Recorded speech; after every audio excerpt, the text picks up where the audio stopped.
Hello there guys, what is going on? Son of Chelsea back here again for another episode of Added Time, answering your questions that you kindly submitted for today's video. Got some really interesting topics to discuss in today's video and answer your questions. But before we get into any of that, I want to ask you guys, if you haven't already, hit that subscribe button and a notification bell so you never miss an upload. Also, do me a favor by sharing the video and liking it because it helps out the channel as well. But let's get into your questions right here. Firstly, from JJ McIntosh 5 asking, with such an abundance of midfield talent, who are you selling and who are you keeping and why? I think a lot of this, and I've spoken about this on the channel before, depends on who we bring in. Kai Havertz for me in particular. If Kai Havertz comes in, you're going to probably have to sell one of those midfielders, just realistically. And even though, of course, he scored the winner yesterday, Ross Barkley is always a name that comes to mind for me, just in terms of consistency and level of performance. Now, on the other hand to that, you have got a player like Jorginho, who we've heard a lot about being linked away. I've got another question about Jorginho and his future. There's doubt over that.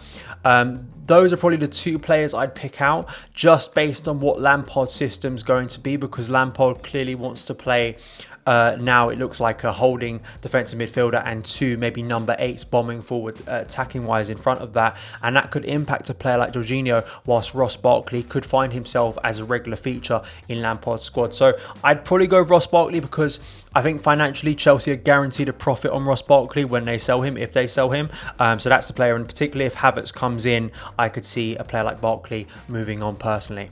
Thomas asks, Jorginho has not played since the restart. Do you think he is on his way out following Frank's tactical shift to a DM and two number 8s? Does he even fit in? I'm not entirely sure now about Jorginho leaving because, of course, Juventus and Barcelona, that swap deal that's gone recently, and, you know, the price, I've spoken about this on the channel, that Jorginho's price for Chelsea and Juventus, they're so far apart that it looks unlikely a deal is going to happen this summer. I mean, that doesn't completely rule it out, to be honest, because really we haven't had a transfer window yet and something could drastically change in that environment. I'm shocked that Jorginho did not play against Leicester. I thought definitely even off the bench he would come on.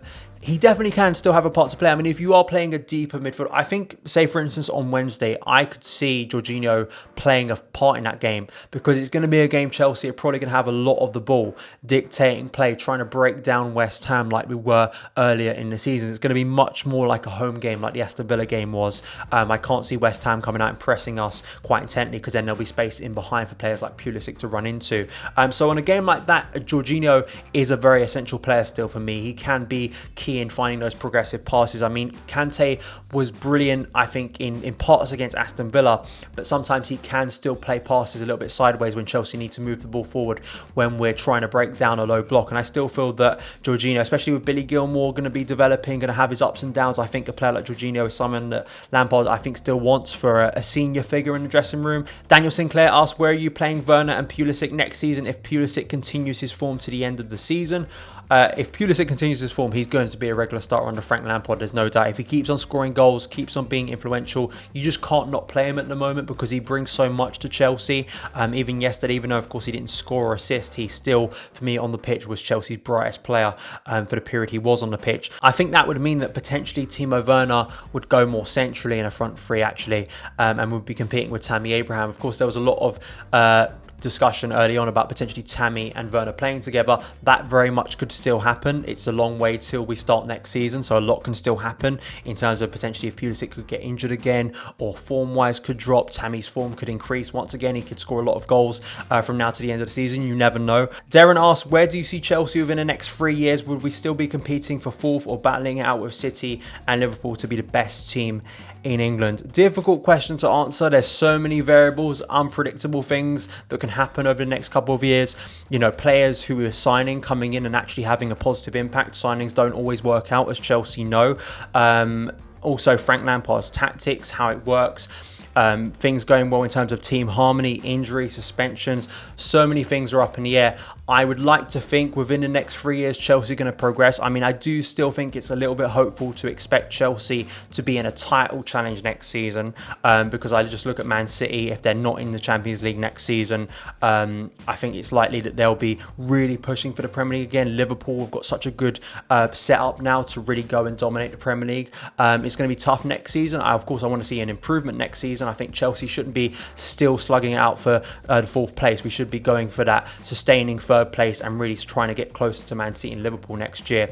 But yeah, that would be the intention, and that's the intention not only of Frank Lampard but also the Chelsea board. You see their actions in the transfer market on the pitch and also off the pitch, as we've seen with recruitment. I think it's only going to go in one direction, and that is up for Chelsea. Harris asks, how do you feel about Lampard's approach in the defensive part of the game? Do you think that it should be upgraded tactically? I feel Chelsea have defended pretty well in the restart, I have to be honest. I think the Villa game, I think really getting through that game, even though it was quite sloppy in the first half, I think we improved in the second. I thought generally in the Man City game, apart from like a 5-minute spell in the second half where City equalised, I think Chelsea was strong in that game. I think Rudiger and Christensen worked really well. And yesterday, even though we were sloppy mostly in midfield, I thought Zuma and Rudiger did really well containing Jamie Vardy. My biggest problem is set pieces, and it's been a problem all season, and this may not be something Frank Lampard can fix until we get recruitment, maybe a new centre-back in, a dominant centre-back to add some more height and certainty in the box. It's still a major problem to me that at every set piece you're scared, because it seems like an opposition player is always first to the ball and always in space, and it's dangerous, and I think Chelsea have got away with it mostly since the restart. You think about it, there were several in the Villa game, Fernandinho forcing Kepa to make a big save, and yesterday I believe it was indeed he had a free header at the far post, and I think there was another one as well during the first. I think Johnny Evans may have had a free header that we got away with, so that's something that Chelsea really need to rectify, and I think it's the biggest challenge for Lampard personally for me in terms of the defensive approach to the game. And lastly, Dean Mears, who's been a guest on the channel before, asked, defence has looked more solid in the past 3 games with Kante at the base, but our football has been terrible. Is it worth sacrificing style to secure Champions League football? I actually disagree. I don't think our football's been terrible. I think you could say that in yesterday's game, especially in the first half. I think our football was very impressive against Man City at points. I think the way Frank Lampard adjusted that game for us to actually go at the throats of City rather than sitting back, I don't think defensively. But I said this in my review, I think that in other regimes under Conte and Mourinho, Chelsea would have potentially gone for a draw there. Frank wants to go for the win.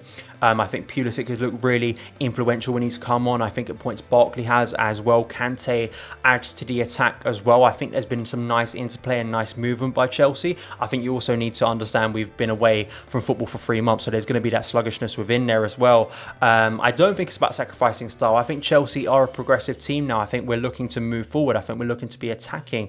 I don't feel when I'm watching the games, I think the Villa game was a story of our season. I think Villa game was a template of a game we've seen a lot this season. The difference of the Villa game, we actually won it. We came back and didn't drop points in that game. Man City, I think Frank Lampard was good in the first half of setting the team up well. You had to sacrifice possession to Man City because we're not at their level yet. But in the second half, we really created a lot of chances. I mean, when you actually look at the XG, Chelsea actually dominated Man City in terms of chances. So chance creation was a real positive in that game.